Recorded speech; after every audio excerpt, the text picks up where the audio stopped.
नमस्कार। जीवन में आपकी वजह से अगर किसी अन्य व्यक्ति के चेहरे पर मुस्कान आ रही है, उसकी वजह यदि आप बन रहे हैं तो आपसे बड़ा, आपके पास जो संपत्ति है, इससे बड़ी संपत्ति कुछ हो नहीं सकती। आपसे बड़ा सुखी कोई नहीं हो सकता। यदि आप दूसरे के आनंद में आनंदित रह रहे हैं,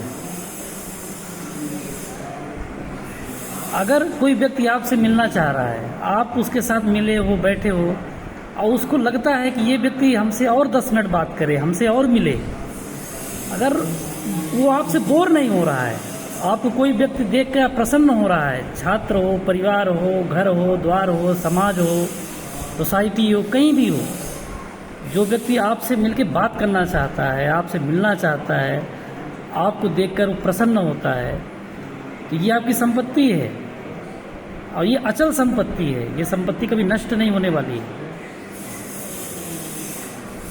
और जीवन आनंदमय होना चाहिए। जीवन में अगर आप दबाव में हैं, किसी तरह का कोई आपके यहाँ, आपके पास जीवन जीने का कोई एक, आप गलत मार्ग के रूप में अगर जीवन जी रहे हैं, तो कोई जीवन नहीं है। तो आनंदित रहिए, मस्त रहिए और दूसरे को चेहरे पर मुस्कान लाने का प्रयास करिए। उसके जीवन की खुशहाली, अगर आप दूसरे की खुशहाली जीवन में लाएंगे तो आपका जीवन अपने आप खुशहाल होगा। अगर आपकी वजह से कोई, किसी को अन्न मिल रहा है, जल मिल रहा है, तो इसको आप पूर्व जन्म का किया हुआ अपने ऊपर उपकार समझिए कि आपको पूर्व जन्म में इस व्यक्ति ने आपको खिलाया होगा। पूर्व जन्म में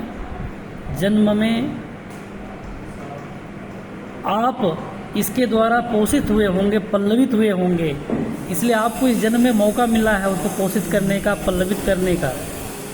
तो इसलिए